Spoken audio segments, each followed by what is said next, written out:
I'm hungry. The whisper came from a little girl curled on the cold granite steps of a skyscraper, her dress too fine for her trembling hands and tear-streaked face. Commuters rushed by blind to her. The security guard didn't even glance down. But one man stopped a tired single dad in a faded blue uniform, carrying only a brown paper bag and his son's broken toy. Without hesitation, he tore his sandwich in half and held it out. What he didn't know, what no one could have guessed, was that the girl was the daughter of one of the most powerful women in the city, and that woman was standing right behind him. Follow my story to the end and comment the city you are watching from so I can see how far this story has gone. The city was waking, fast neon fading into the pale gray of dawn as glass towers caught the first edge of light. Ethan Cole walked with his head-down boots scuffing the sidewalk. His uniform was wrinkled, the company logo half-faded from too many washes. He carried a lunch bag in one hand, a scuffed dinosaur toy in the other. The toy belonged to Liam, his 7-year-old boy who had begged him not to throw it away. Ethan's nights were short. Between late janitorial shifts and Liam's asthmatic coughs, sleep rarely lasted more than 3 hours. His mornings started with instant coffee gone cold before the mug was half empty. Still, he pushed forward. One job led to another, and at least he could keep a roof above their heads. That had to be enough. But that morning, as he neared the towering steel and glass building where he worked, something stopped him. On the broad stone steps sat a girl small, maybe 6 years old, in a neat white dress with ribbons that looked like they cost more than his rent. Her knees were pulled up to her chest. Her face was streaked with tears, and she stared down at the pavement like she wanted to vanish into it. No one slowed. A businessman in a navy suit brushed past, muttering into his phone. A pair of women in heels glanced briefly, then turned away. Even the building's security guard shifted uncomfortably, then looked elsewhere. Ethan paused, shifting his weight, knowing he was already cutting it close to being late. One more write-up, and his supervisor would toss him out without hesitation. But there was something in the girl's eyes when she finally looked up, a raw, quiet panic that tore at him. He walked over slowly, crouching down to her level. His voice softened the way he always spoke when Liam was scared. "Hey, kiddo, you all right?" The girl shook her head quickly, curls bouncing against her cheeks. Then, barely audible, she whispered, "I'm hungry." Ethan blinked. That was it. Just 2 words, fragile and small, and they cut deeper than any reprimand his boss could throw at him. He looked at the bag in his hand. Inside was one sandwich, squashed from being shoved into the bag, nothing fancy. Just turkey cheese and bread he'd bought with clipped coupons. It was meant to last him through the day, the only meal he'd likely get until late that night, when Liam would insist he take the bigger half of whatever dinner they shared. But looking at the girl, Ethan knew the choice wasn't really a choice. He sat down beside her on the steps, ignoring the odd looks from passers-by. Slowly, he pulled out the sandwich, unwrapped the wax paper, and tore it in half with his calloused hands. He held out the larger piece. "It's not much," he said, his voice quiet but steady, "but it's fresh. And right now I think you need it more than me." For a moment, the girl just stared wide-eyed and wary, as though she'd never seen a stranger do something without expecting anything in return. Then, with trembling fingers, she took it. She bit down quickly, almost desperately, as if afraid it would vanish. Ethan offered a small, tired smile. "There you go. Better?" She nodded, her shoulders relaxing a fraction, and that's when he heard it. The sharp slam of a car door behind him, followed by the rhythmic click of heels on concrete. He turned, sandwich still in hand, and froze. A tall woman strode forward, her figure commanding even at a distance. Black pencil skirt, crisp blazer, dark sunglasses concealing her eyes, but not the tension etched across her jaw. Her gaze locked on the girl. "Sophie," the woman's voice rang out firm and controlled. "What are you doing?" The girl. Sophie flinched, nearly dropping the sandwich. Ethan scrambled to his feet, suddenly aware of how small and stained his uniform looked under her sharp stare. I just found her here," he stammered, holding his hands up slightly. "She looked upset, and I thought—" The woman cut him off with a lift of her hand. She removed her sunglasses, revealing eyes that flickered with something softer when they landed on her daughter. Then they hardened again as they shifted back to Ethan. "You're the cleaner from the 17th floor, aren't you?" she asked evenly. Ethan swallowed hard. "Yes, ma'am." Sophie clutched the sandwich tighter. "He was nice, Mommy," she whispered, almost pleading. For a moment, silence hung between them, heavy as the skyscraper looming above. The woman studied Ethan with unnerving precision, as though weighing not just his words, but the life that had carved lines into his face. Finally, she nodded once. "Thank you," she said, her tone clipped, but genuine. "Most people walked right past." She turned to an assistant hovering near the SUV. "Bring the car around." Then her gaze returned to Ethan. "You should probably come with us." Ethan blinked. "Ma'am, you're not in trouble," she clarified, voice quieter now, "but I think we need to talk." Before he could process what was happening, Ethan found himself being ushered toward the sleek black SUV. Sophie clung to his side, still nibbling at the sandwich. The driver opened the door, and Victoria, though Ethan didn't yet know her name, gestured for him to climb inside. And just like that, Ethan Cole, janitor and single father with nothing but a lunch bag and broken toy, stepped into the back seat of a billionaire's car, unaware his entire life was about to change. The SUV's door sighed shut and turned the city into a hush of filtered air and soft leather. Ethan sat forward at first, shoulders squared like a man waiting for bad news in a hospital corridor. The polished window showed a faint reflection of his uniform's frayed cuff and the stubborn cowlick he'd forgotten to flatten.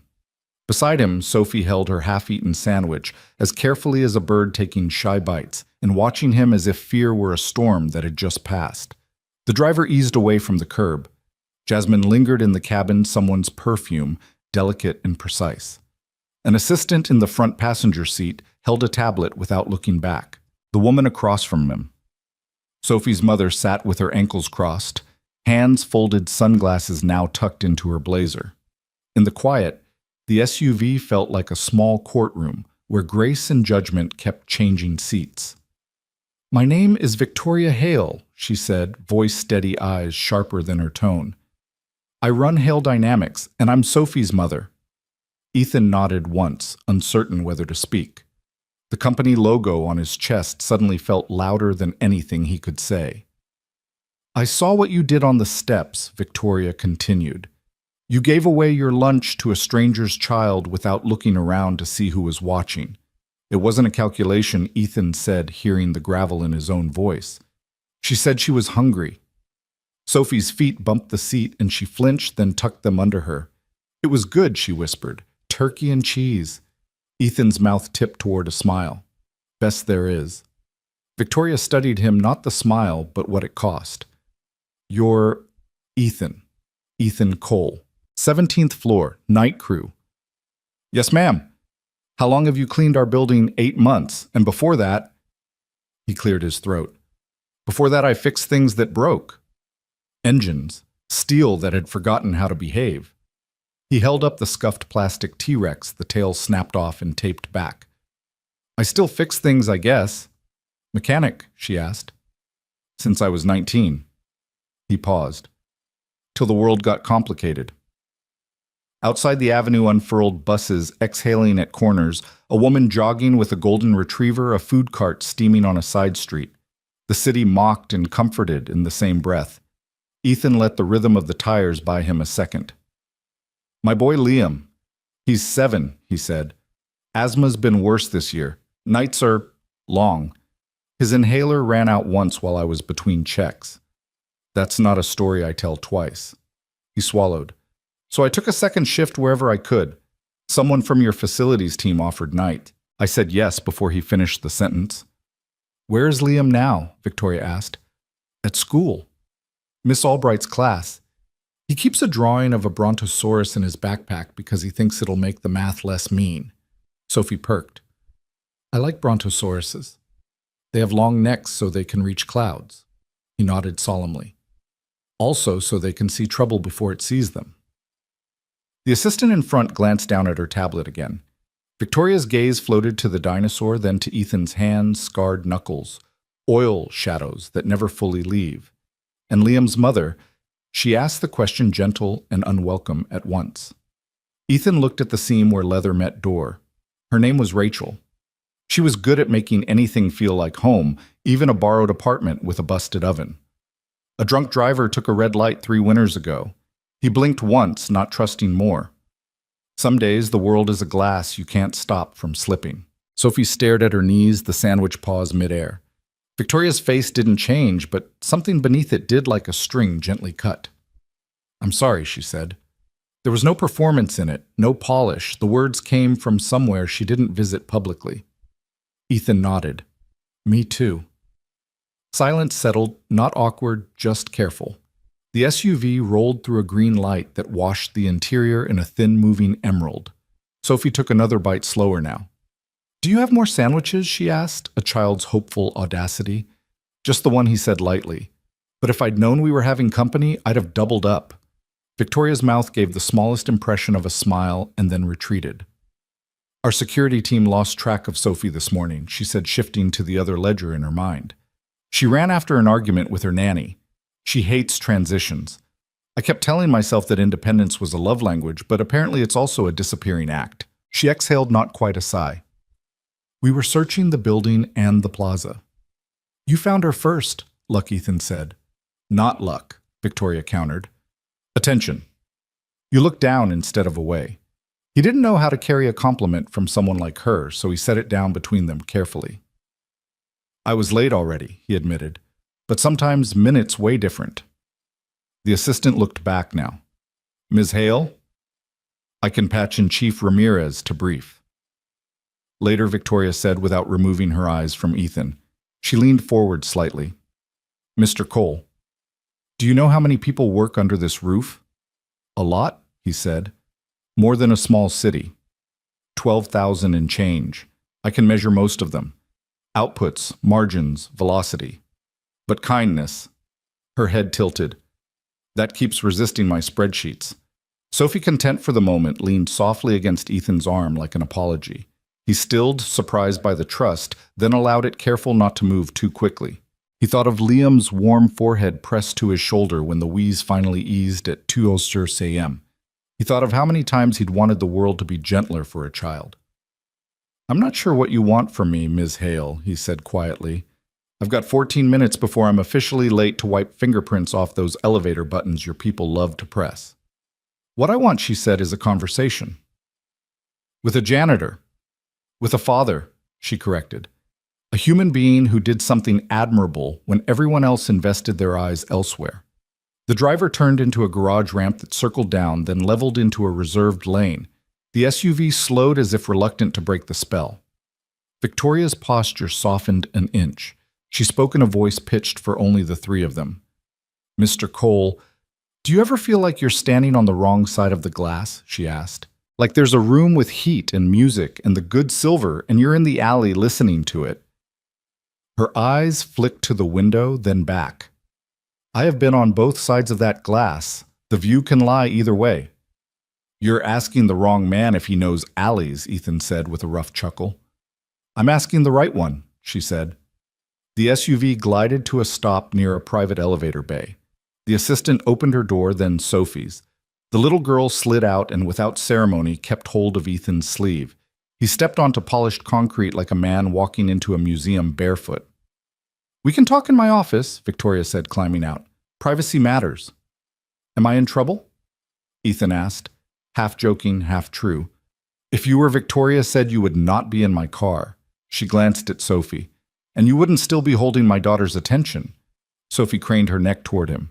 "Do you clean dinosaurs too?" she asked. "Every night," he said. "They track in more mud than you'd think." Victoria keyed the elevator a quiet beep that sounded like permission granted. The doors opened to a space with soft light and a faint scent of Edison bulbs warming. A security monitor went dark as they stepped in, as if even the cameras knew better than to intrude. The assistant stayed behind fielding calls that pinged like distant rain. The doors closed. The elevator rose smoother than most cars drove, floor numbers counting up in restrained gold. Ethan watched his reflection multiply in the mirrored steel, the line in his jaw from too many clenched nights, the threadbare collar, the plastic dinosaur now absurd in this chrome and amber carriage. "I can't pay you back for the sandwich," Victoria said suddenly. Gaze straight ahead. "I don't mean money." "You don't have to pay me at all," Ethan said. "That's the problem," she replied, and then softened it with a small breath. "No, not a problem, a reminder." That the ledger I keep isn't the only one that matters. The city slid open around them through glass terraces dressed in early light, a river wrinkling like silk, a sky that promised weather by noon. Sophie leaned her head against the paneling and hummed tunelessly. Ethan's hands found each other, fingers locking and unlocking like wrenches on a stubborn bolt. Mr. Cole, Victoria said gently, "How many people have ever asked you what you think?" He studied the floor's herringbone metal. "About mops, plenty. About people. Few," he admitted.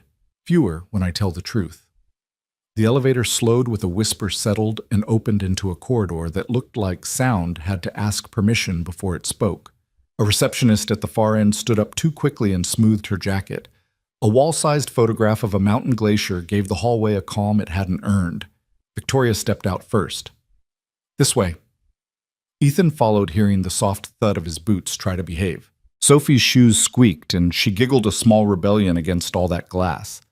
They passed doors marked with names like Constellations, Legal Strategy, Investor Relations, each a quiet galaxy with its own gravity.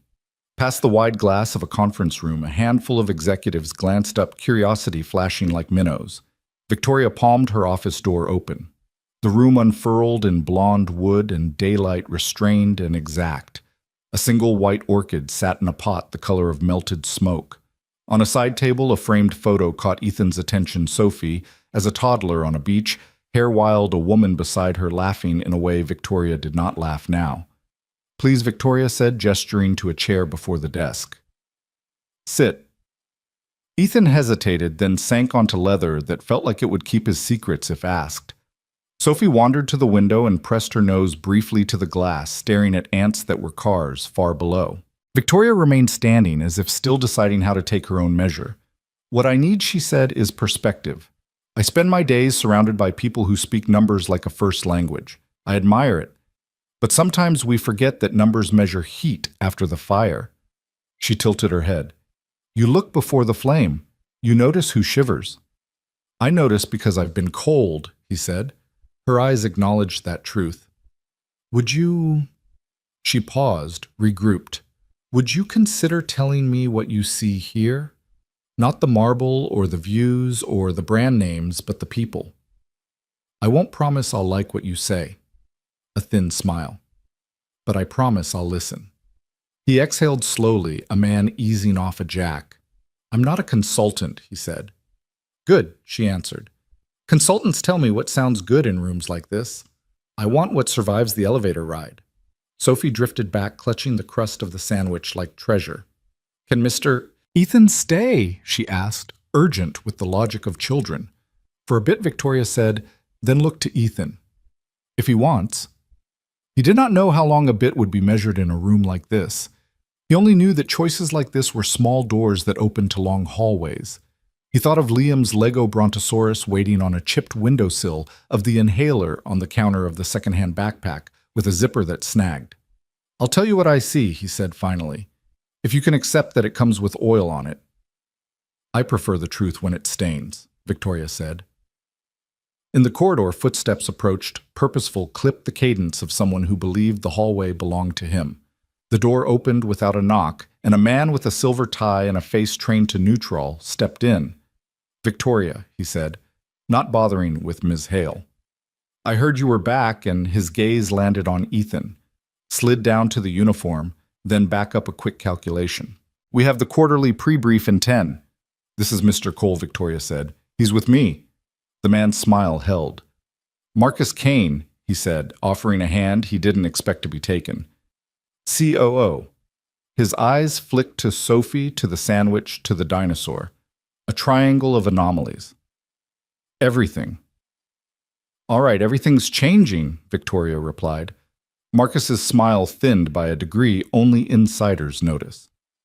"Is that wise?" "We'll decide," she said. "You have 10 minutes. Use 9. She nodded toward the door. He left on a glide that made no sound and still managed an echo. Ethan looked at the hand Victoria placed on the desk, steady as a gavel. She met his eyes, and for the first time since the steps allowed something like hope into the room. "Start at the beginning," she said. He did. And by the time he finished describing what fear feels like in a hallway, and how a good idea dies when interrupting becomes a sport, The clock on the wall had already surrendered its 10 minutes and begged for more. Outside, the city brightened, unaware that inside something much braver than an agenda was assembling. When she finally spoke again, Victoria didn't ask for a report or a deck. She said, "Walk with me," as if the next door led to a different kind of day.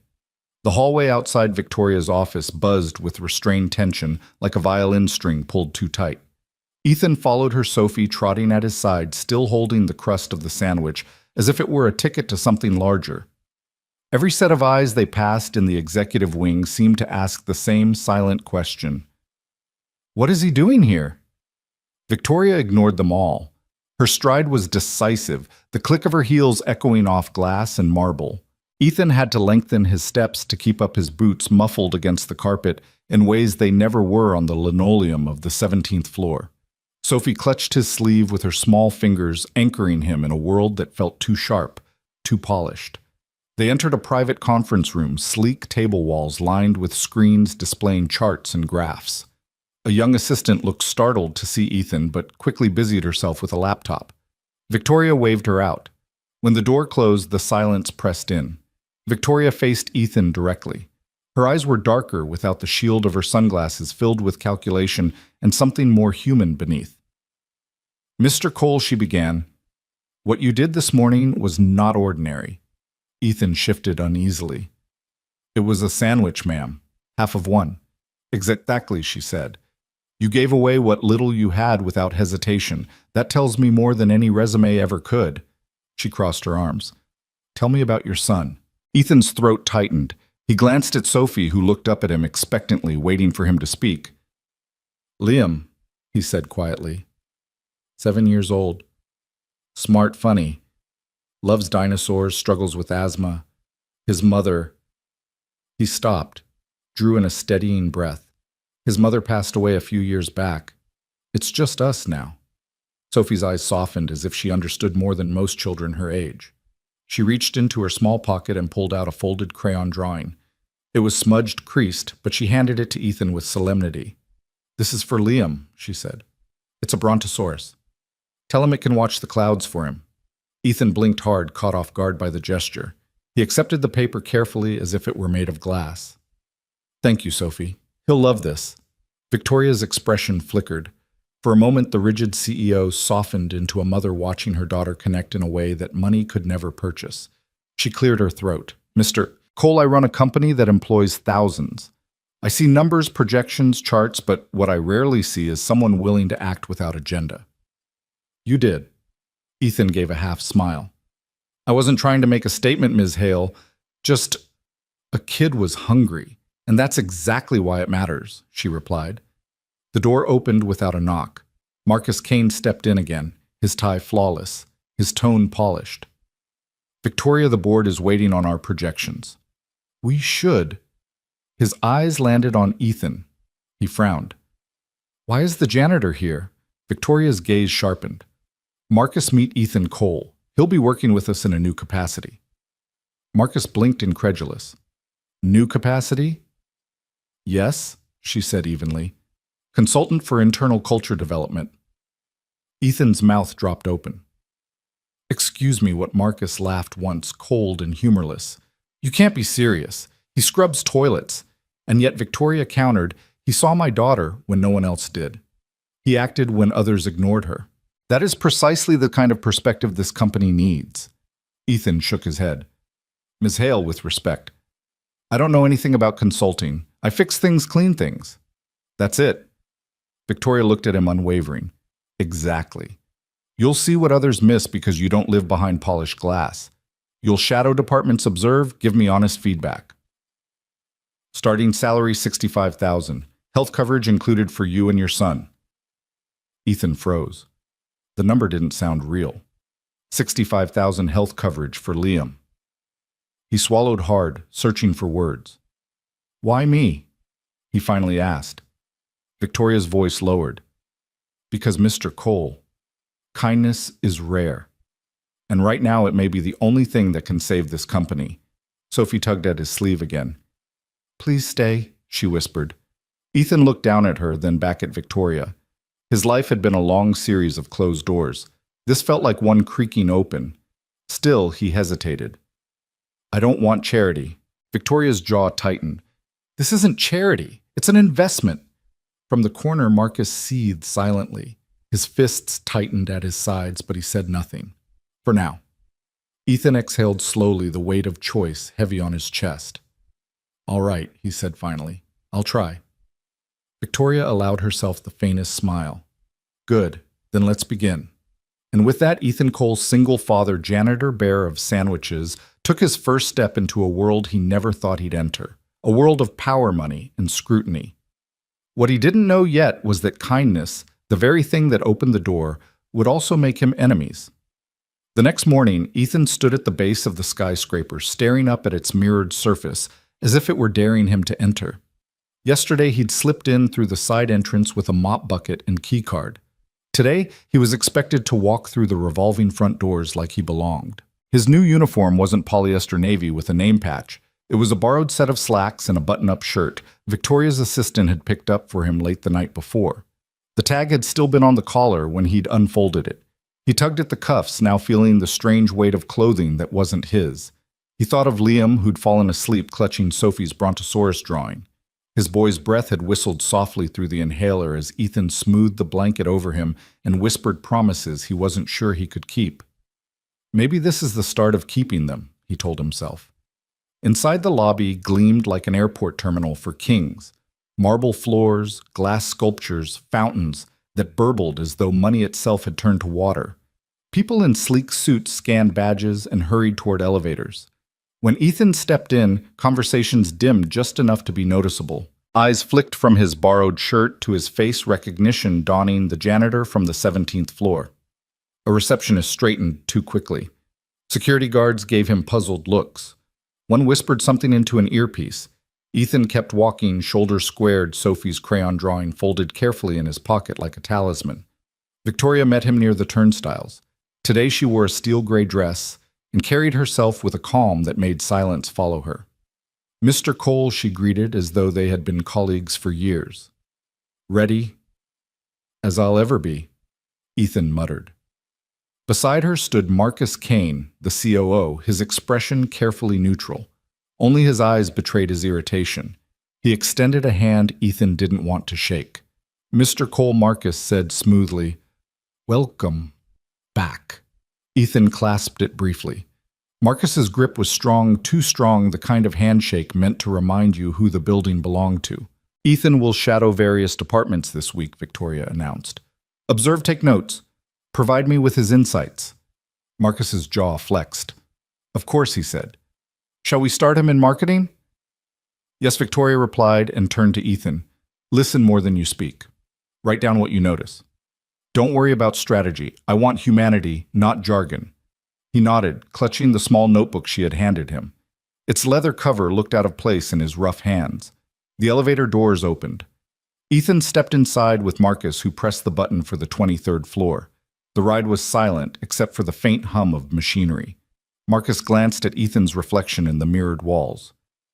You know, Marcus said casually, Victoria has never made a decision like this. Bringing in someone without credentials. No degree, no training. It's unusual. I didn't ask for it, Ethan replied evenly. Marcus's smile was thin. That's the problem. The doors slid open to the marketing floor where rows of desks hummed with the glow of laptops and the low murmur of collaboration. A woman with a pixie cut stood to greet them. Mr. Cole Wright, I'm Bella Creative Director. She shook his hand warmly, her bracelets jingling. Welcome. The team stared curiously, waiting for Marcus to explain. He'll be observing, Marcus announced flatly. Carry on? But they didn't carry on, not really. Ethan felt the weight of their stares as he found a seat in the corner with his notebook. He watched as Bella guided a team through a campaign proposal, her ideas cut off mid-sentence by an overeager junior manager. He noticed how 3 designers shared one fried brain between them, juggling impossible deadlines with tired smiles. An intern spoke once only to be ignored completely. Ethan's pen scratched quietly. Ideas die when no one listens. Fear louder than creativity. Intern invisible. Bella second-guesses self. At lunch, employees gathered in small clusters. Ethan sat at the edge of the room, pulling out his paper bag. This time there were 2 sandwiches inside he'd made an extra that morning. He ate one slowly, setting the second aside with the crayon drawing folded beneath it. Sophie's words echoed, "Tell Liam the Brontosaurus can watch the clouds for him." Someone whispered nearby, "That's the janitor, right?" Another voice, "Yeah. What's he doing here?" Ethan didn't look up. He wrote in his notebook instead. Respect earned by title fades fastest. Respect earned by kindness stays longer. When the workday ended, he rode the elevator down with Marcus again. The COO tapped away at his tablet, pretending Ethan didn't exist. Ethan glanced at his reflection in the polished steel. He barely recognized the man staring back, shirt-pressed notebook in hand, stepping out of the shadows and into something uncertain. At the lobby, Victoria waited. "First day?" she asked. Ethan hesitated. "Your company's smart," he said slowly, "but scared. People walk on eggshells." Her eyes sharpened. "Good. That's what I need you to tell me." Marcus frowned but said nothing. And as Ethan left the building that evening, the city lights flickering awake, he couldn't shake the feeling that he'd just stepped onto a road with no map and no way back. The next morning, Ethan arrived early, notebook tucked into the pocket of his borrowed slacks. His nerves hummed, but beneath them was something sturdier, a quiet determination. Liam's wheezy breathing had kept him up half the night, yet when Ethan left the apartment, his son had stirred just long enough to mumble, "Go fix things, Dad." The words clung to him like armor. On the 23rd floor, the marketing team was already gathered around a whiteboard scrawled with half-finished slogans. Coffee cups cluttered the table. Bella, the creative director with the pixie cut, looked harried but determined. Ethan slipped quietly into a chair along the wall, pen poised. He didn't speak. He just watched. One by one, the team pitched ideas for the upcoming product launch. A junior associate named Kyle tried to contribute, his voice tentative. Before he could finish, another manager cut him off. Kyle fell silent, shrinking into his seat. Ethan scribbled. Young blood silenced. Confidence crushed early. Bella's campaign title hung in the air like a fragile balloon. Each time she defended it, her words grew softer, drowned by louder voices. Ethan noted the flicker in her eyes, leader who doubts herself because others interrupt too often. 3 designers worked feverishly on mock-ups, their shoulders slumped from fatigue. Ethan recognized the look. It was the same posture he saw in the mirror after triple shifts. He wrote, "Overworked." Burnout disguised as productivity.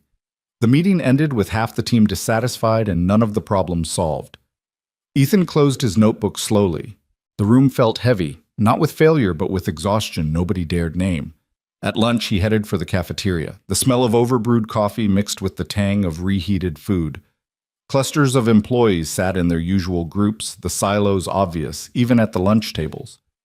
Ethan found a corner seat, pulling out his paper bag. Inside were 2 sandwiches. He'd made them before dawn, just as he had yesterday, one for himself, one to keep aside. The act had become ritual, a reminder of how small things mattered. He set the second sandwich down gently on the table next to Sophie's folded drawing. A woman carrying a salad tray glanced at him curiously. "You're the new consultant, right?" Ethan smiled faintly. "Something like that." "Odd choice," she murmured, but her tone wasn't cruel, just baffled. "People are talking." "People always talk," Ethan said softly. "The trick is listening for what they're not saying." That afternoon, he shadowed the design pod. Their space buzzed with frantic energy music, playing low-stress palpable. Ethan sat quietly jotting notes as they sketched, revised, argued, and sighed. He noticed how they stayed long past their allotted hours, yet no one thanked them. Later, walking the hallway, Ethan caught sight of Marcus through a glass office wall. The COO was speaking to 2 board members, his gestures sharp, his expression hard. When Marcus's eyes landed on Ethan, he paused mid-sentence, the corners of his mouth curling into something that wasn't quite a smile. Ethan looked away, unsettled. He knew that look. It was the look of a man planning something behind closed doors. By evening, Ethan returned to the maintenance lounge, the one place in the building that still smelled like home, disinfectant, floor wax, metal pipes, humming. He sat heavily, pulled out his phone, and played Liam's voicemail again. Dad, I built a dinosaur with 25 Legos. 25, I miss you. Did the CEO lady say hi today? Ethan's eyes closed. The sound of his son's excitement steadied him. He whispered to the empty room. Yeah, kid. She said hi, and maybe this means something for us. But he couldn't shake the truth written in Marcus's stare that kindness might have earned him a seat at the table, but it had also painted a target on his back. And somewhere deep in the halls of Hale Dynamics, whispers had already begun. Victoria's office was quiet, except for the low hum of the city outside the glass wall. Ethan sat across from her notebook, balanced on his knee. His shoulders sagged from the long day, but his eyes held steady. Victoria studied him like she might study a quarterly report searching for the figure that didn't add up. Well, she asked at last.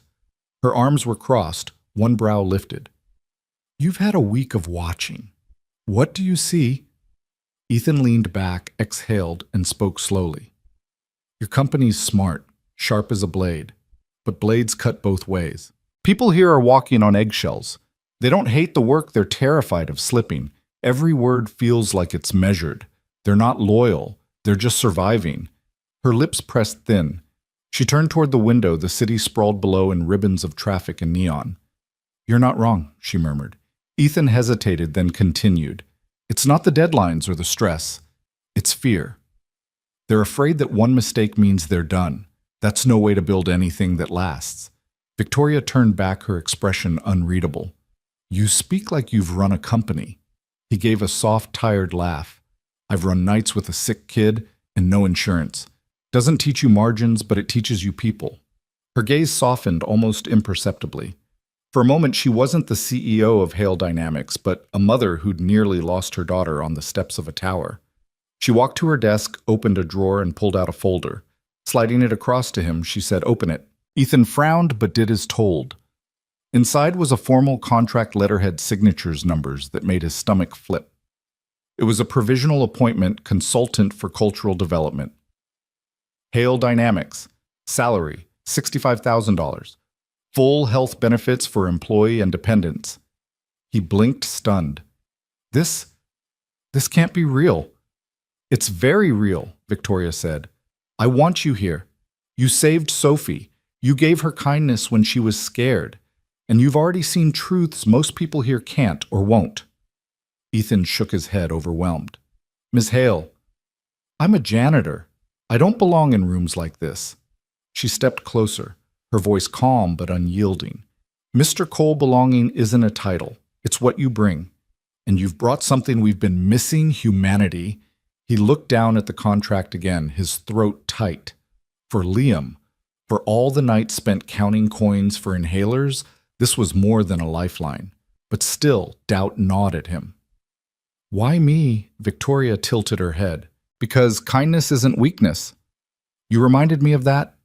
The words landed with a weight heavier than any paycheck. At that moment, the office door cracked open. Sophie peeked in, clutching a new crayon drawing. Her curls were loose, her cheeks flushed from running down the hall. She skipped inside, ignoring protocol, and thrust the paper toward Ethan. On it, she had drawn 3 stick figures sitting on a park bench, Sophie, Ethan, and a smaller boy with a dinosaur in his hand. Above them, in crooked letters, she had written, family. Ethan's throat closed. He blinked hard, willing his eyes not to betray him. Victoria reached for the drawing, but Sophie shook her head and pressed it firmly into Ethan's hands. It's yours, she said. You and Liam can keep it. He stared at the paper, his calloused fingers trembling around the edges. No one had called him family in years, not since Rachel, not since everything had broken. Victoria cleared her throat, her voice low. She's drawn you 3 times this week. Ethan swallowed hard. She shouldn't. I'm nobody. Sophie frowned. You're somebody to me. Silence stretched warm and fragile. For once, Victoria didn't try to fill it with business. She simply looked at Ethan, her eyes more vulnerable than he'd ever seen them. Finally, she said, Take the contract home. Think about it. But know this, sometimes the smallest act changes everything. Ethan folded the contract carefully, tucking it behind Sophie's drawing. I'll think about it, he said softly. And as he left her office that night, the city's lights bleeding into the dark sky, Ethan realized something had shifted. He wasn't just carrying a sandwich anymore. He was carrying a chance, one he hadn't dared hope for in years. But outside the office, in the shadows of the hallway, Marcus Kane watched him leave. His smile was thin, his eyes colder than glass. He muttered under his breath, "Let's see how long you last, janitor." The war had only just begun. The days that followed carried a strange rhythm, half wonder, half warning. Ethan walked the marble halls with his leather notebook tucked under his arm, shadowing teams from accounting to logistics. Some employees smiled cautiously when he entered, curious about the janitor-turned-consultant. Others looked through him as if pretending he wasn't there might erase him. But everywhere he went, Ethan kept listening, hearing not just the words people said, but the silences they swallowed. In human resources, he noticed how staff tiptoed around managers, careful not to voice concerns. In accounting, he saw exhaustion etched in faces buried behind screens, fear sharpening their focus more than pride. He filled page after page, morale brittle. Fear contagious. Good ideas strangled by hierarchy. Every night he returned home to Liam, who would bounce on the threadbare couch and pepper him with questions. "Did the CEO lady talk to you today, Dad? Did you fix anything?" Ethan always smiled, tousling his son's hair. "I listened," he'd answer. Sometimes listening fixes more than hammers. But even as Ethan adjusted to this new world, Marcus Kane grew restless. The COO spent his evenings in shadowed conference rooms, pulling close a handful of trusted lieutenants. Their voices were hushed but sharp enough to cut. Marcus paced at the head of the table, his polished shoes clicking against tile. "Do you see what's happening?" he snapped. "Claire Hale is letting sentiment cloud her judgment. A janitor, ladies and gentlemen. She plucked a janitor off the floor and dropped him into our meetings like he belongs here." One executive shifted uncomfortably. "He's harmless." Probably a passing fascination for her. Marcus slammed a folder onto the table. "Harmless. He's sitting across from me in strategy sessions. Claire listens to him." Really listens. She hasn't done that with us in years. Another whispered, "What's your plan?" Marcus leaned forward, eyes hard as flint. "I'm going to prove Ethan Cole isn't who he says he is. Everyone has skeletons, and when I find his, Claire will have no choice but to throw him out." He typed an email on his tablet. Right then, fingers stabbing at the screen. Subject line, background check, Ethan Cole. Recipient, a private investigator who owed him favors. His final words before hitting send were low and venomous, "Dig deep. Find dirt." While Marcus plotted, Ethan was planning something else entirely. Late one evening, after shadowing yet another strained meeting, Ethan sat in the cafeteria alone. His notebook lay open, filled with scribbles. He tapped his pen against the page, an idea forming. This company was starving for connection, for a reason to look at one another without suspicion. And maybe he couldn't fix balance sheets, but he could fix something human. The next morning, he put his plan into motion. He called it Table Talks. He asked the cafeteria staff to set aside a section of long tables. During lunch, he invited employees, no matter their department rank or title, to sit down beside someone they'd never spoken to before and share a meal. Just 20 minutes. No agendas. No roles. Just people. At first, only a handful came. A junior accountant, an HR intern, 2 designers with tired eyes. Ethan sat with them, sandwich in hand, starting simple conversations. Where they grew up, what food reminded them of home. The funniest mistake they ever made on the job. Laughter came hesitantly at first, like rain after a drought, but word spread. By the third day, the section buzzed with energy. A CFO's assistant traded recipes with a warehouse coordinator. A shy programmer shared parenting tips with a product designer. Across the room, Ethan spotted something he never expected: Victoria Hale herself, seated beside a junior accountant, listening intently and smiling faintly as the young woman spoke. Ethan's chest tightened. For the first time, Hale dynamics felt alive. He leaned back, sipping burnt cafeteria coffee, watching the transformation unfold. His notebook lay open on the table, but for once he didn't write. He just observed a quiet pride blooming. But not everyone was smiling. From the doorway, Marcus watched with narrowed eyes, his jaw rigid. He could feel control slipping through his fingers, replaced by a janitor's simple act of kindness. The laughter, the warmth, those belonged to Ethan now. Marcus's phone buzzed in his pocket. He glanced at the message from the investigator. Got something? Call me tonight. His lips curled into a thin smile. Enjoy your lunch, Cole, he muttered under his breath. It'll be your last as a hero. By noon the following day, the cafeteria was louder than Ethan had ever heard it. Conversations overlapped, laughter spilled between tables, and strangers leaned toward one another with the ease of old friends. Table Talk's the sign Ethan had scrawled in marker on a piece of poster board sat taped to the wall, crooked but proud. He lingered at the edge, coffee in hand, watching it all. Employees from finance sat beside engineers. A receptionist swapped stories with a product manager. Kyle, the timid junior associate from marketing, was telling a joke, and people were actually laughing with him, not over him. Ethan caught himself smiling. This was what he'd wanted to see people remembering, that work didn't have to mean fear. It could mean connection. Across the room, Victoria Hale sat at a table with two entry-level analysts. Her blazer was still immaculate, her posture precise, but there was something softer in her expression. When one of the analysts nervously explained an idea, Victoria listened.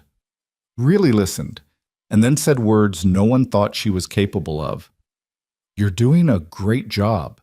The analyst's eyes widened as though they'd been handed gold. Around them, whispers spread. If Victoria Hale could say that, maybe the culture truly was changing. Ethan ducked his head, not wanting credit. He sipped the coffee, burnt and bitter, but it tasted like hope. And then the storm hit.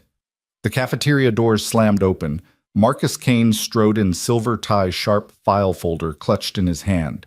His voice cut through the chatter like a blade. "Cole," he barked. The room fell silent. Forks paused halfway to mouths, conversations froze. Ethan set down his cup slowly and turned. Marcus held up the file. "We need to talk. Now." Victoria rose instantly, her chair scraping against the floor. "Marcus?" She snapped. "Not here." But Marcus ignored her, his eyes locked on Ethan. "I ran a background check," he announced loudly, his words echoing off tile and glass. "And guess what? Our janitor turned consultant forgot to disclose a few things." A ripple went through the room. Ethan stood still, his hands resting loosely at his sides. His jaw tightened, but he didn't flinch. Marcus flipped open the folder dramatically. Multiple job losses, a DUI from a decade ago, dropped out of community college, and yet here you are whispering in the CEO's ear as if you belong at this table. Gasps and murmurs spread. Ethan could feel every eye burning into him. Sophie wasn't here to defend him this time. Only his own truth stood between him and humiliation. Victoria's voice was ice. "Marcus, office, now."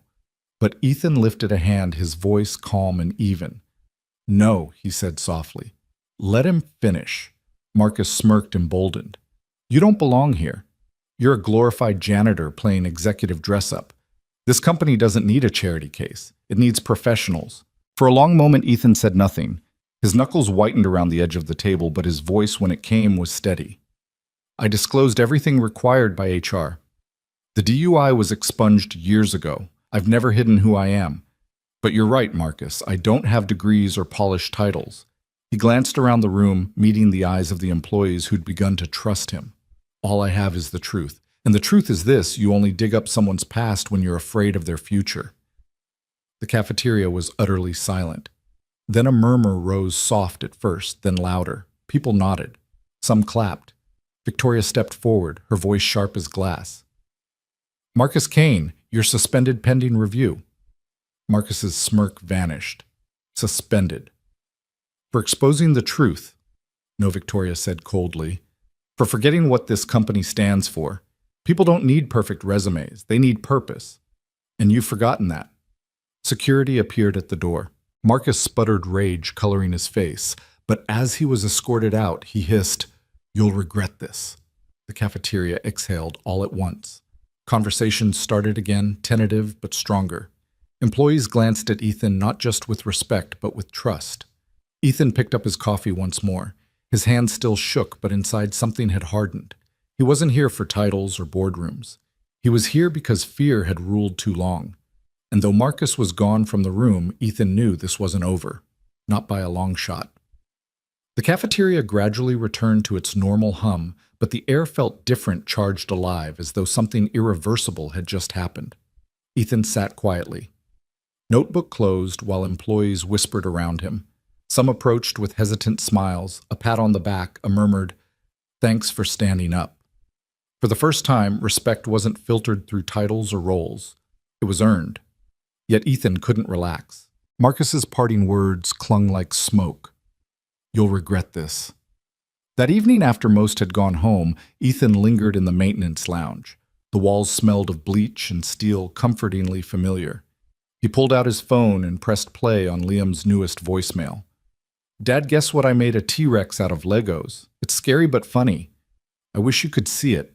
Did the CEO lady let you fix anything today?" Ethan closed his eyes, smiling faintly. "Yeah, buddy," he whispered. "I fixed something."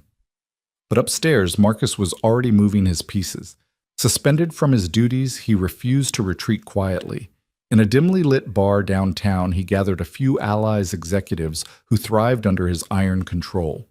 Over whiskey glasses and whispered bitterness, Marcus stoked their doubts. "Claire Hale has lost perspective," he said. Voice low but venomous. "She's gambling the company on a janitor. Do you trust her judgment? Or mine?" A few heads nodded reluctantly. At first, then firmer. Marcus leaned in. "We dig deeper. Cole's record is only the surface. There has to be more. Everyone has weaknesses, and when we find his Hale, we'll have no choice but to cut him loose."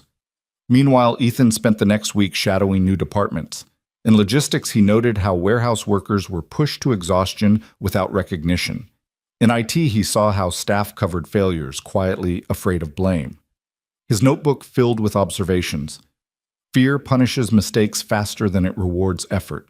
Trust absent, potential wasted. Victoria called him into her office late Friday. She stood by the window, city lights burning like stars across the skyline. "Tell me," she said. Ethan set down his notebook, opening it to the latest page. "Your people are smart-driven, but they're tired of walking on glass. They want to matter. Right now they survive. But they don't belong, and that's on leadership." Her jaw tightened, but her eyes stayed on him. "On me?"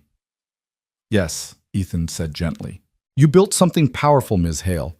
But power alone doesn't inspire. Purpose does." For a long time, Victoria didn't move. Then she walked to her desk and pulled open a drawer. From it, she retrieved a manila folder and handed it to him. Inside was a permanent contract. Salary raised, full benefits secured for Liam, training programs included. At the bottom, in handwriting sharper than any signature, were 6 words. "Kindness isn't weakness." "Thank you, Ethan." He looked up stunned. Victoria met his eyes. "You gave my daughter half a sandwich. I'm trying to give your son a future." Before Ethan could speak, a knock came at the door.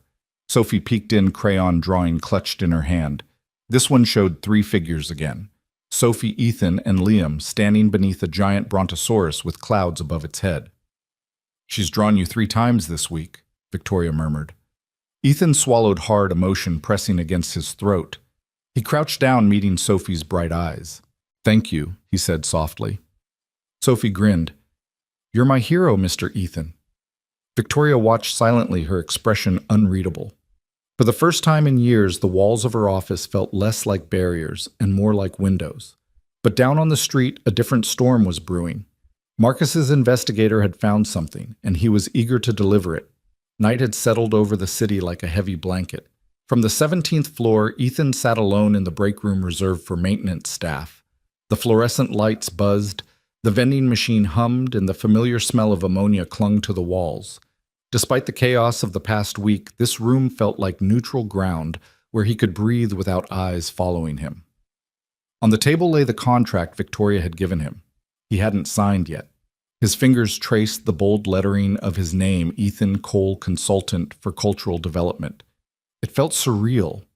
One signature and Liam's future would change. No more inhalers rationed, no more wondering if he'd make rent. Stability, something he hadn't dared to dream of. His phone buzzed. A voicemail from Liam. He pressed play. "Dad. Miss Albright said I read better than last week. I told her it's because you always make me sound out the hard words. Oh, and my brontosaurus drawing is guarding your sandwich, so you don't forget to eat. I love you." Ethan smiled, eyes stinging. "Love you too, kid." he whispered into the quiet.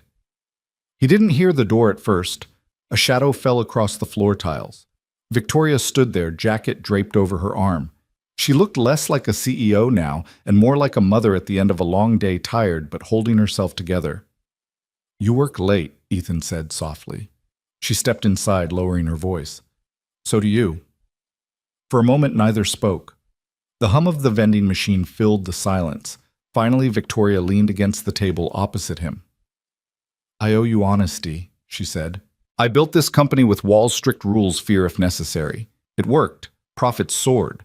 But it cost me more than I realized. Even Sophie, she's grown up surrounded by people who obey, not care." Ethan met her eyes. "Fear gets results, but it doesn't build trust." Her lips quirked faintly. "You sound like my conscience." He chuckled. "Not sure you want a janitor for that." "I might," she said quietly. The words hung between them, heavier than contracts, heavier than titles. Victoria's gaze shifted toward the contract on the table. "You haven't signed." "I wanted to be sure," Ethan admitted. "I've taken jobs out of desperation before, but this is different. If I sign, I need to believe I'm doing more than trading mops for meetings." "And do you?" Ethan hesitated, then nodded. "I think maybe I do." For the first time, Victoria's steel mask cracked. Her eyes softened, the corners shimmering with something unspoken. "Sophie hasn't stopped talking about you. She says you make her feel safe." Ethan swallowed. "She makes me feel like I matter." The moment stretched fragile and real. Then the sound of footsteps shattered it. The door burst open. Marcus strode in, his expression tight, his tie loosened as though he'd been pacing for hours. "Victoria," he said, ignoring Ethan, "we need to talk." Her tone iced over. "You're suspended." "I don't care," Marcus snapped. He dropped a file onto the table. Papers spilled out, photocopies, old records. "Your janitor turned savior has skeletons, gaps in work history, a DUI, dropped out of school." "Is this really the man you want whispering in your ear?" Ethan's stomach clenched. He closed his eyes briefly, then looked up. His voice was calm. "That DUI was 10 years ago. It was expunged. I've owned every mistake I've made, and those gaps?" He leaned forward. "That was me burying my wife. That was me raising my boy alone. Those gaps are my life." Marcus sneered. "Convenient story." But Victoria's gaze never left Ethan's face. She saw no fear, no evasion, only truth. "Enough." "Marcus," she said coldly, "you've forgotten something vital. People aren't resumes, they're purpose." Marcus's jaw worked furiously, but he saw the decision in her eyes. Without another word, he stormed out the door, slamming behind him. Silence returned heavy, but cleansing. Ethan exhaled slowly. "That man won't stop." "No," Victoria agreed. "But neither will we." She slid the contract back toward him, her hand brushing his. "Sign it. Build something with me. Not for shareholders, for people." Ethan looked at her, at the faint hope flickering in eyes that had spent years hiding behind glass. He thought of Liam's voice. Sophie's drawing the cafeteria filled with laughter. Slowly, deliberately, he picked up the pen. And as his name bled onto the page, a new chapter began, one neither of them could have predicted. By Monday morning, the building felt different. Employees passed each other in the lobby with nods instead of blank stares. Small talk sprouted in elevators, and for the first time, laughter drifted through corridors usually sealed in silence. Ethan walked among them in his pressed shirt notebook under his arm, still feeling like an imposter. But everywhere he went, people glanced up with something resembling trust. Victoria had made it official. Ethan Cole was now Director of Cultural Development, though he still introduced himself humbly as just Ethan. Titles didn't interest him. What mattered was what he'd started to see, the cracks in the glass tower and the people hiding inside them. That evening, Victoria invited Ethan and Liam to join her and Sophie for dinner at her penthouse. Ethan hesitated at first. His entire life had been spent in places where rent was late paint peeled and neighbors yelled through thin walls. But Sophie's pleading smile convinced him. "Please come," she said on the phone, her voice bubbling with hope. "Liam can meet my brontosaurus. I named it Cloud Watcher." So Ethan agreed. The penthouse soared above the city walls of glass opening onto a skyline painted in twilight hues. When the elevator doors parted, Liam clutched his father's hand tightly, his eyes wide as saucers. "Dad," he whispered, "this place is taller than the dinosaurs." Sophie darted forward, squealing, "You must be Liam." She grabbed his hand and tugged him toward a living room bigger than their entire apartment. There, on a rug patterned with constellations, sat a brontosaurus plush nearly as tall as the children. Liam's face lit up. For the first time in months, Ethan saw his boy forget about wheezing lungs and homework battles. Victoria watched from the doorway, her posture less rigid than usual. She carried a tray of lemon water and smiled faintly as the children collapsed in giggles over the plush dinosaur. Ethan stood awkwardly, hands in his pockets. "Thank you for this," he said quietly. Victoria tilted her head. "I should be thanking you." Sophie hasn't laughed like that in a long time. Dinner was a strange blend of worlds. Victoria's dining table gleamed under chandelier light, each place setting precise the meal plated by a chef who vanished discreetly afterward. But Liam, unused to silver cutlery, asked if he could just eat with his fork and fingers. Ethan started to apologize, but Victoria waved it off. "Comfort is more important than protocol," she said gently. As the children devoured dessert, Victoria leaned closer to Ethan. "You're doing more than shifting culture, you know. You're showing Sophie what trust looks like." "And me." Ethan lowered his eyes, uncomfortable with praise. "I'm just trying to be the man my son thinks I am." Victoria studied him for a moment, then smiled faintly. "Maybe that's the only kind worth being." For a brief evening, walls fell away. Sophie and Liam played hide-and-seek in the hallways, laughter echoing like bells. Victoria and Ethan sat on the balcony, the city glittering beneath them. They didn't talk about contracts or culture. They talked about loss, Rachel, the wife Ethan had buried. Victoria's late husband taken too soon by illness. Grief bridged the space between them, but so did resilience. Yet not all was quiet. While they laughed softly over the children's antics, Marcus Kane was hard at work in the shadows. Banished from his duties, he had not been idle. He dug deeper into Ethan's past, desperate to find a crack wide enough to break him. That night, Marcus received a call from his investigator. The voice on the line was smug. "I found something. Not illegal, but damaging. Records of eviction notices, medical debts, times when Cole couldn't pay bills. He's been hiding struggle his whole life. Present that to the board and he'll look like instability wrapped in rags." Marcus smiled coldly. "Perfect. Tomorrow we remind Victoria Hale that empires don't run on sympathy." Back at the penthouse, Ethan tucked Liam into a guest bed softer than anything he'd ever slept on. Sophie pressed a crayon drawing into his hand before she went to bed, a sketch of their two families sitting at the same table smiling. "Good night, Mr. Ethan," she whispered. "Don't go away." Ethan looked at the drawing long after the children had fallen asleep. Something stirred in his chest, a fragile hope he hadn't felt in years. But downstairs, beyond the glass walls and soft rugs, a storm was already gathering, one that would test whether kindness alone could withstand power, sharpened into a blade. Morning light spilled across the glass tower, gilding its edges in gold. From the outside, Hale Dynamics looked invincible steel glass and wealth stacked 100 stories high. But inside, cracks were spreading like hairline fractures in ice. Ethan arrived early, as he always did. He carried Liam's crayon drawing tucked into his notebook, its crooked lines a reminder of what mattered. As he walked through the lobby, employees nodded to him. A custodian gave him a quiet thumbs up. A junior analyst whispered, "Thanks for yesterday." Ethan felt both humbled and uneasy. Respect could turn as quickly as it came. Upstairs, Victoria summoned him to her office. She stood at the window, her silhouette outlined by the rising sun. "I need to show you something," she said, sliding a folder across the desk. Ethan opened it.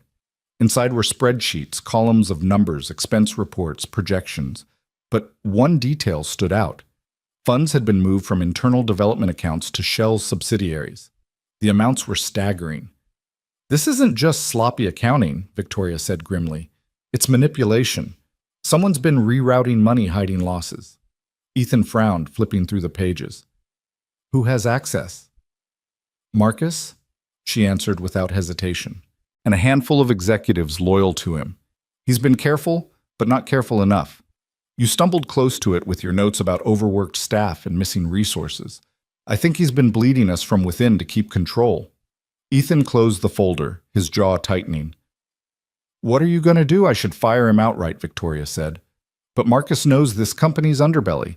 If I move too quickly, he'll spin it. The board will believe him. They already think I've lost perspective because of you. Her eyes locked on his. I need evidence, real proof, and I need you to help me find it. Ethan felt the weight of her words. He was no investigator. He was a father, a man who used to fix carburetors and mop floors. Yet somehow he had become the hinge on which an empire turned. Why me? He asked quietly. Because Marcus underestimates you, she said simply. That's your advantage. Ethan thought of Liam, of Sophie's plea not to leave. He nodded slowly. All right, let's do it. That night, Ethan stayed late, combing through files in the maintenance lounge, where few would notice him. He traced missing funds, followed digital breadcrumbs. His calloused fingers smudged ink as he scribbled in his notebook, Marcus moving money into personal shells, using staff fear to cover gaps. The deeper he dug, the angrier he grew. People were burning themselves out while Marcus lined his pockets. Near midnight, Ethan found what he needed, a transfer request Marcus had signed personally disguised as consulting expenses. Ethan stared at the page heat rising in his chest. This was the proof Victoria needed. But in that same moment, Marcus was moving too. In a quiet downtown office, Marcus sat with his investigator reviewing a different folder, Ethan's history. Not crimes, not scandals, just scars. Eviction notices, medical debt, past due bills, the kind of paper trail poverty leaves behind. Not illegal, the investigator admitted, but it paints him as unstable, reckless, unfit for the position Hale's given him. Marcus smirked. Perfect. Tomorrow, I'll put this in front of the board. They won't see a hero, they'll see a liability. Back at the skyscraper, Ethan leaned back in his chair, exhaustion tugging at his eyes. He picked up Liam's crayon drawing, tracing the crooked smiles with his thumb. I'm doing this for you, kid, he whispered. For us. He didn't realize Marcus was already sharpening the knife. The following morning broke with restless skies, clouds hanging low. The city wrapped in a gray hush. Ethan felt that weight as he stepped off the bus, his notebook tucked under his arm. He carried the evidence against Marcus, ready to hand it to Victoria. But he also carried the gnawing sense that the fight wasn't going to end with numbers on a page. When he entered the building, the atmosphere was off. Conversations hushed as he passed. Eyes followed him longer than usual. By the time he reached the executive floor, he understood why. Marcus had beaten him to the punch. The boardroom was packed when Ethan arrived, members gathered around the long glass table, murmurs sharp as knives. At the head stood Marcus Kane, his silver tie gleaming, his expression controlled triumph. A file lay open before him, pages fanned like evidence in a trial. Victoria sat rigid in her chair, lips pressed tight, eyes stormy but silent. Marcus gestured broadly. Ladies and gentlemen, before we hand over our culture, our reputation to an outsider with no qualifications, perhaps you should know who he really is. He held up a page. Ethan recognized it instantly. Eviction notices, past due bills, medical debt. A history written in overdue envelopes and broken promises. This, Marcus said smoothly, is Ethan Cole, a man who has stumbled from job to job, unable to keep his finances straight, unable to support his own family. Do you really believe this is who should advise us on culture? Do you want the future of Hale Dynamics shaped by instability? Murmurs rose, sharp and judgmental. Some board members frowned at Ethan with suspicion. Ethan stepped forward slowly, his hands at his sides. He looked at Marcus, then at the board. His voice was quiet but steady. He's not lying. Those are real. I've been evicted. I've been broke. I've stared at medical bills, wondering which ones I could pay and which ones would have to wait. I've lost jobs, lost sleep, and I've made mistakes. He paused, letting the silence settle. But I'm not ashamed. Because every line on those papers is the story of a man who kept going. I buried my wife after a drunk driver took her from me. I raised my son alone through nights when his asthma nearly stole his breath. And I worked every job that would take me, no matter how hard, to keep him alive. He looked around the room, meeting each pair of eyes.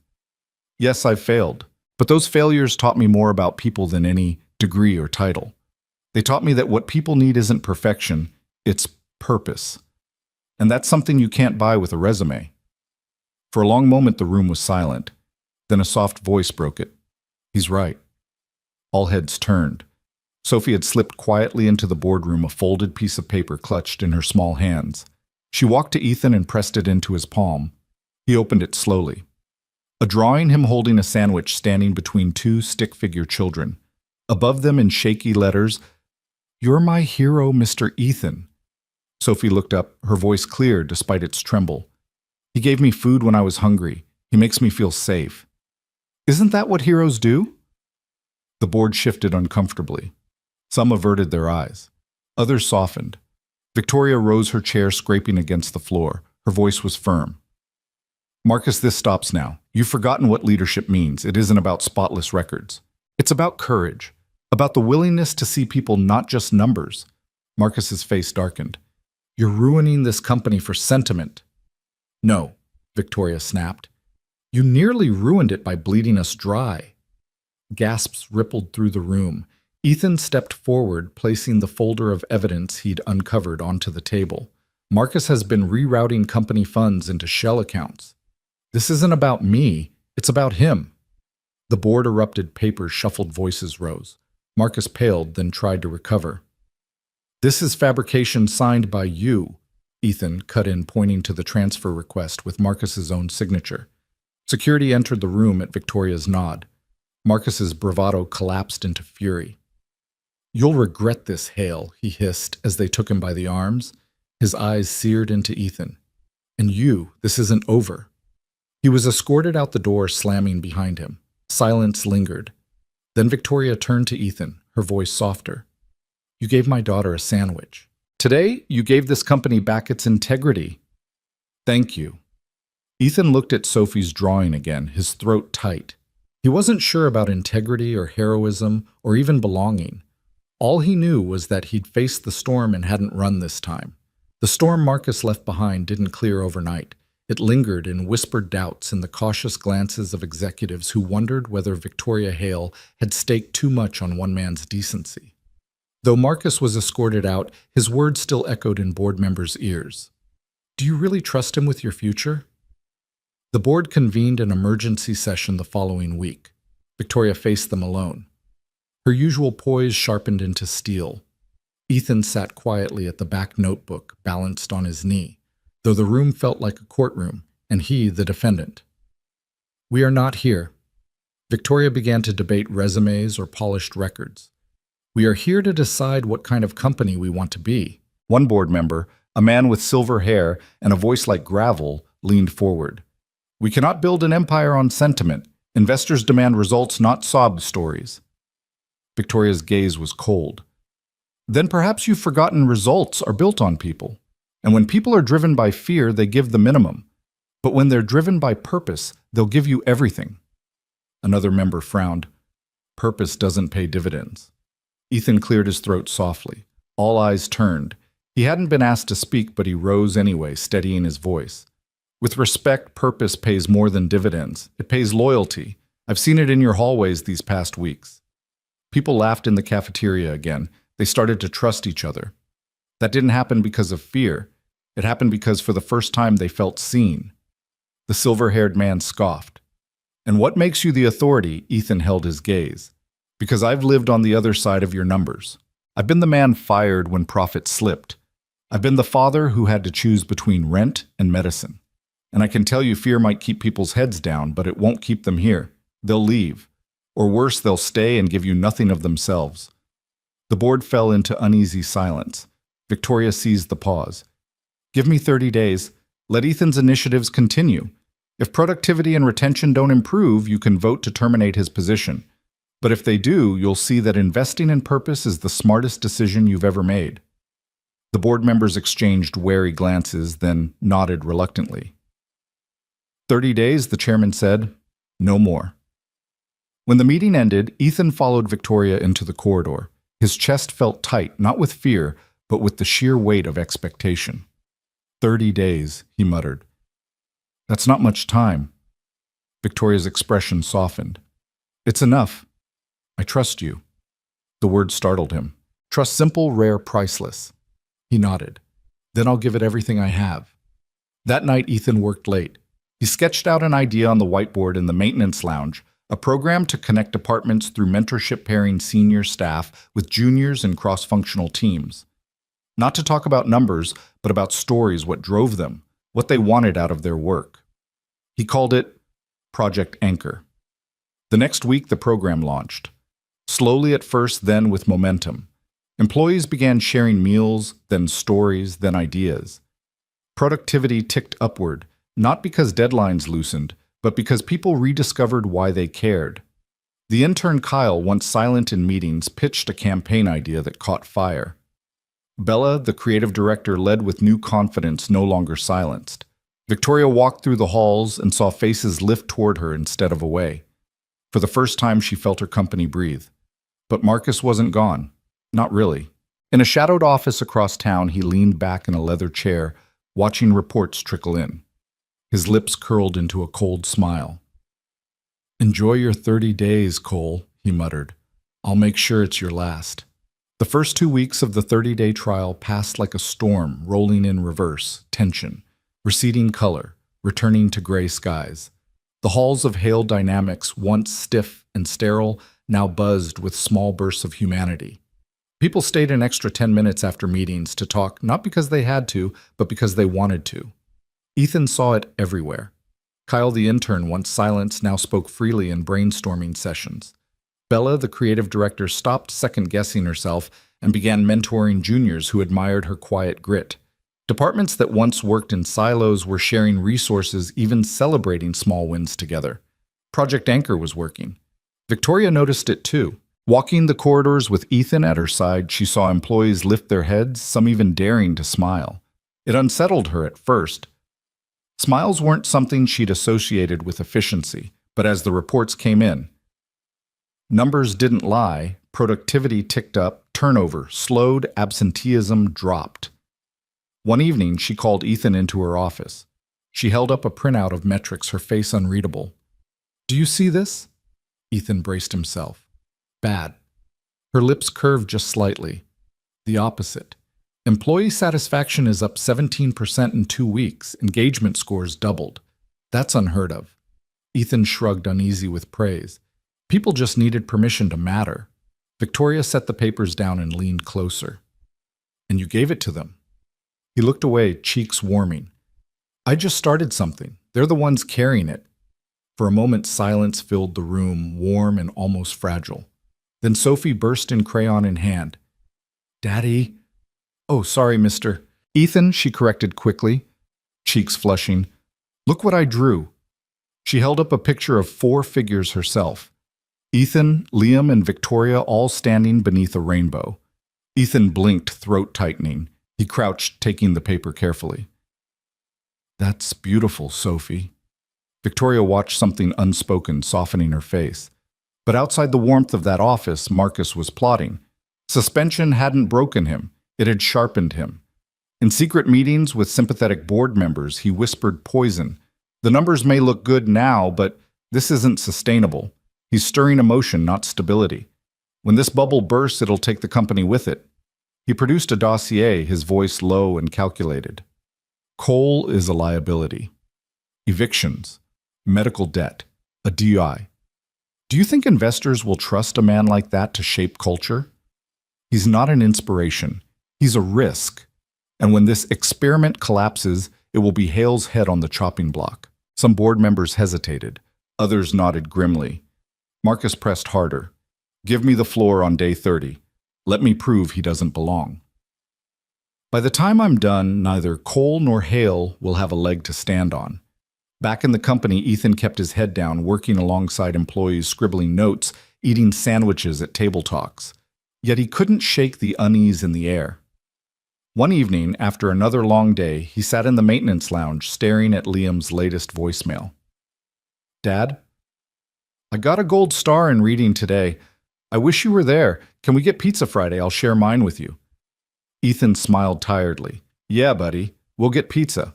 Always." But as he pocketed his phone, he caught his reflection in the vending machine's glass-tired eyes, weight on his shoulders. He whispered to himself, "Don't let them take this from you." Upstairs in a corner office, Marcus looked out at the city's nightscape. His smile was cold, his voice a murmur. You may think kindness saves you, Cole, but in 30 days, kindness won't matter. Power will. And somewhere deep inside, Ethan knew the storm wasn't over. It was gathering. The 30 days dwindled fast, and with each passing sunrise, the pressure thickened. Ethan felt it in every corridor, the way executives studied him like a question mark, the way employees whispered encouragement but glanced nervously at closed doors. Victoria kept her composure, but Ethan could see it in her eyes. She knew the board was sharpening their knives. The day of reckoning arrived with a chill rain streaking down the tower's windows. Ethan was summoned to the top floor, where the board convened in their grand chamber, a room lined with mahogany and portraits of past leaders glaring down like judges from another century.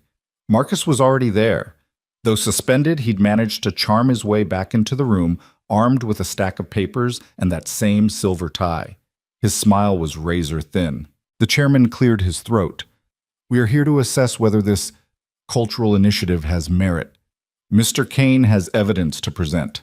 Mr. Cole, you may respond. Marcus rose smoothly. Ladies and gentlemen, I warned you, this company cannot be guided by sentimentality. And today I'll show you why. He clicked a remote and the screens lit up with charts and graphs. At first they looked damning short-term metrics.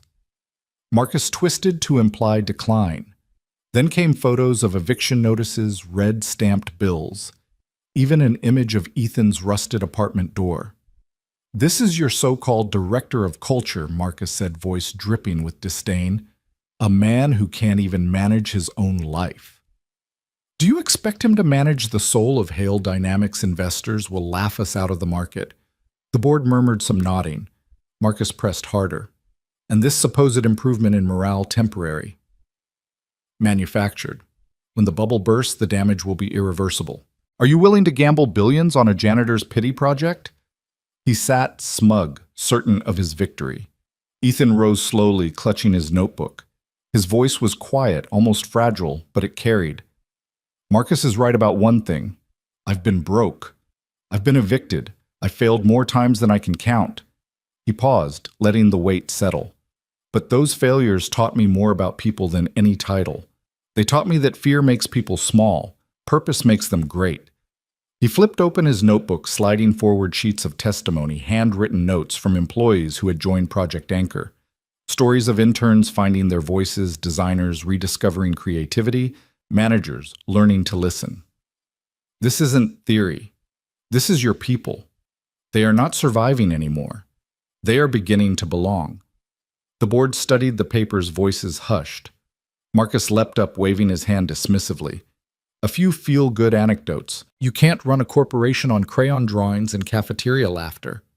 At that, Victoria rose. Her voice sliced through the noise. Enough! The room fell silent. She stepped forward, her gaze locked on Marcus.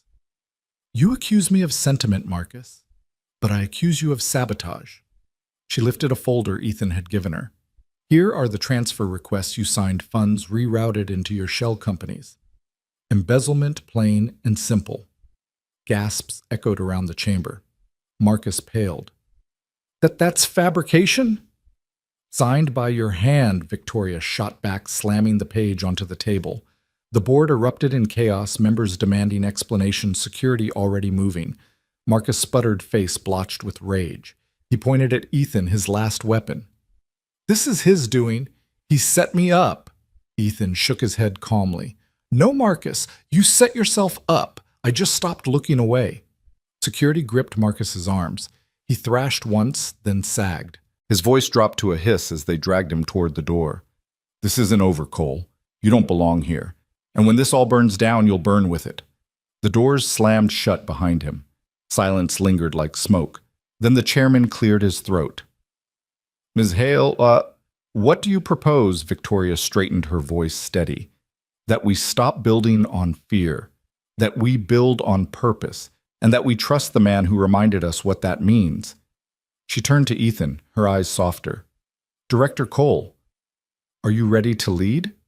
Ethan swallowed, overwhelmed, but nodded. For Liam, for Sophie, for everyone here. Yes. Applause rose, not thunderous but real. For the first time, Ethan felt not like an intruder, but like someone who belonged. Still, Marcus's words clung in the corners of his mind like shadows. This isn't over. The weeks following Marcus's removal unfolded like dawn after a storm. Slow, cautious, but brightening, Ethan signed the permanent contract, though his hands trembled when the ink bled across the page. Overnight, he became Director of Culture and Purpose, a title he never could have imagined when he first offered half a sandwich on the steps of the tower. His office was small compared to the corner suites, but it had a window, a desk free of stains, and enough space to pin Liam's drawings on the wall. The first one he hung was Sophie's crayon sketch of the three of them beneath a brontosaurus. The second was Liam's Lego dinosaur blueprint. They were his compass reminders that everything he was building here had to be real human. Employees began stopping by his office at first timidly. A warehouse coordinator came to thank him for launching Project Anchor. A shy programmer brought coffee and confessed that for the first time he didn't dread coming to work. Ethan listened to each one, jotting notes, promising nothing he couldn't deliver. But the respect in their eyes told him change was taking root. One afternoon, Victoria invited Ethan to join her in addressing the entire company. The atrium filled with thousands of employees, some curious, some skeptical, all waiting. Victoria took the stage first. Her voice, usually steel, carried warmth. For years, she said, this company has thrived on results. But in our pursuit of profit, we forgot the people who make it possible. That changes today. She gestured toward Ethan. This is Ethan Cole. He started here as a janitor. Today he stands here as our Director of Culture and Purpose, not because of degrees, but because of integrity. He reminded me and all of us that kindness builds stronger than fear. The room rippled with applause, hesitant at first, then swelling. Ethan stepped forward, gripping the edge of the podium. His throat tightened, but he spoke from the only place he knew truth. I'm not here to give speeches, he began. I'm here because one day I saw a little girl sitting on the steps outside, hungry and scared. I shared my lunch, that's all. But it reminded me that the smallest acts can change everything. We don't need to be perfect. We just need to care. Sophie, sitting in the front row beside Liam, beamed proudly. Liam waved his inhaler, clutched loosely in his hand, his grin wide. The applause this time was thunderous. Ethan felt it roll through him not as glory, but as validation that maybe he could carry this responsibility after all. Later, as the crowd dispersed, Victoria found him backstage. You handled that well, she said. Ethan exhaled. I just told the truth. That's why it worked, she replied. Her hand brushed his arm briefly, almost absent-mindedly, before she pulled it back. Don't forget this company follows your example now. Don't let that scare you. It does, he admitted. She allowed herself the faintest smile. Good. That means you'll lead with care. But in the quiet of his office that evening, when the building had emptied and only the city's lights glowed through the window, Ethan found himself staring at Sophie's drawing again. He traced the crooked rainbow, the uneven letters spelling family. His chest tightened. Was he becoming more than an employee to them? To Victoria. The thought both warmed and terrified him. Outside, unseen, Marcus sat in a dark sedan across the street, watching the tower blaze with light. His hands clenched the steering wheel, knuckles white. His voice was a whisper, lost in the hum of traffic. You think you've won, Cole, but shadows last longer than light. Ethan had no idea the fight wasn't over. It was only pausing. Spring arrived with a softness the city hadn't felt in years. For Ethan, the days were no longer counted in mop shifts or overdue bills. They were measured in the way Liam's cough grew lighter and Sophie's laughter echoing down glass hallways in the subtle warmth spreading through the company that once lived on fear. On a Saturday, Victoria invited Ethan and Liam to the park. The air smelled of budding trees and grilled hot dogs from street vendors. Families sprawled on blankets, kites swayed in the sky. Sophie ran ahead, tugging Liam toward the swings, their laughter trailing like music. Victoria set down a picnic basket, its contents far too elegant for paper plates, but she didn't care when Ethan unwrapped simple sandwiches he had brought along. They ate cross-legged on the grass, billionaire and janitor CEO and single dad boundaries dissolving into something gentler. You realize, Victoria said quietly, handing him a bottle of water, this all started with a sandwich. Ethan chuckled, shaking his head. Strange, isn't it? Half a sandwich for her and somehow a second chance for me. Not strange, she said, her voice softer now. Necessary. They sat in companionable silence, watching the children chase each other. Liam held Sophie's crayon in the air like a sword, and Sophie squealed with laughter. Ethan's gaze lingered. They look happy. They are, Victoria replied. She turned to him, her eyes unguarded. And so am I. You've reminded me of something I forgot a long time ago, that people aren't numbers to be managed, their lives to be honored. Ethan swallowed hard. I'm no hero. I'm just a dad trying to do right by his boy. Victoria smiled faintly. Sometimes that's the greatest heroism of all. The sun dipped lower, spilling gold across the park. Sophie ran back with Liam, both of them carrying a new crayon drawing. They thrust it into Ethan's lap. 4 figures stood beneath a rainbow: Ethan, Liam, Sophie, and Victoria. Above them, scrawled in shaky letters, was one word: family. Ethan blinked back, the sting in his eyes. He looked at Victoria. She didn't look away. For once, there were no walls, no boardrooms, just 2 parents and their children finding something like home. But as laughter rose around them, Ethan couldn't shake a quiet unease. In a city built on power, shadows always lurked at the edges. Somewhere out there, Marcus was waiting, his bitterness coiled like a storm. Still for now, Ethan let the moment breathe. He pressed the crayon drawing flat with his palm, smiled at the children, and whispered to Liam.